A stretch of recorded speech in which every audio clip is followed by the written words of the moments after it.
Hi everyone, I'm Tara at North Austin Music Therapy. Today I'm going to share how to create a personalized playlist with your loved one living with dementia. So when we think about music, the power and the emotion of music is so strong with each one of us. We're going to hear a song and each one of us is going to react to it differently, and we're going to connect to a different point in our lives. So you want to keep that in mind as you're building these playlists. You also want to think of yourself as a detective. You're trying to find out as much information as possible so you can build the strongest playlist for your loved one, and one that they will enjoy moment to moment, day to day, month to month, that sort of thing, one they can revisit and go back to. Research suggests that music from our early childhood into late teens and early 20s, so that whole area. So for late teens to early 20s, you're focusing on ages 18 through 25. You also focus on the early childhood because it's music they may have shared with their parents, music they may have shared with their guardians along the way, so this becomes music that is important to us.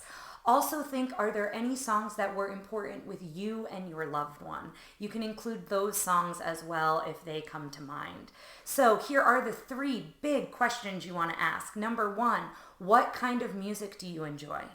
I always like starting with an open-ended question. You want to give the opportunity to your loved one to see if they can answer it.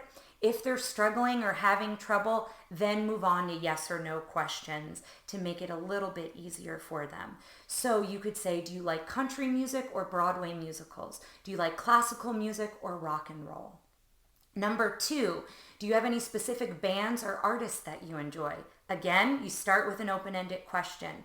If they're having trouble, revisit the information they gave you from question number one. So if they said, I like country and rock and roll, your next question for number two will be, do you like Hank Williams or Dolly Parton?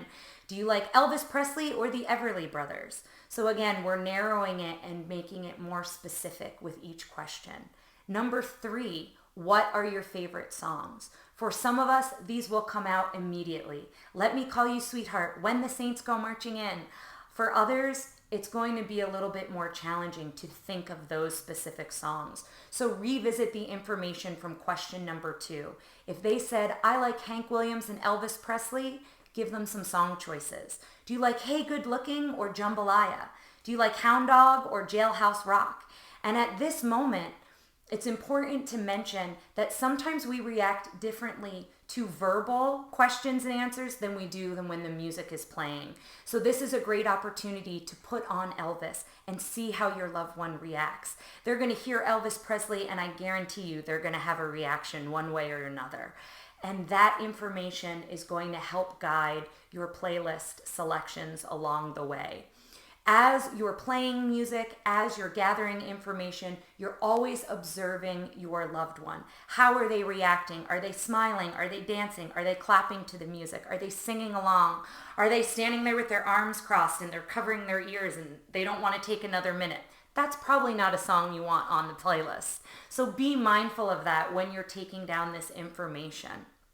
If a loved one is unable to answer questions, and even with the yes or no, if they're struggling and having difficulty, revisit friends and family, people they were close to, and try to gather information that way. If it's someone you're caring for in a long-term care facility, go to their family, go to their friends, and see what music you can find out. If there's no one to ask, just play music, do trial and error, and see what sticks and what is something they gravitate to along the way. Also remember that each one of us reacts to different music along different parts of our day, depending on what's going on. A loved one with dementia is very similar. As they're living with this disease, they're going to be in a different reality, and it's moment to moment. So they may have loved Hound Dog yesterday, but today they may want nothing to do with Elvis. Don't take that personally, and use it as an opportunity to explore more music they may enjoy. So throughout this process, as I mentioned before, one of the most important things is observe the reactions, the statements, the expressions, and write it all down.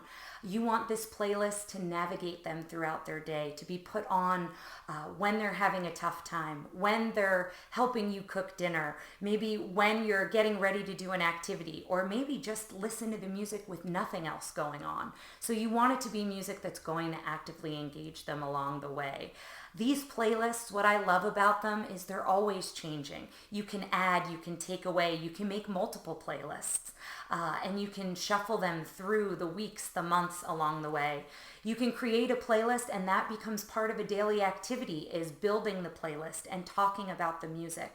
So this can look a lot of different ways. So just remember, there's no one way to build a playlist for your loved one. Above all, you want to have a meaningful experience with them and be able to share music together. So I hope these tips have been helpful and that you can enjoy music with your loved one and create a playlist together. If you're looking for more ways that you can meaningfully engage your loved one, contact us at northaustinmusictherapy.com. Be sure to like this video, share it with your friends, and subscribe to our channel. Thanks so much. Happy trails and take care.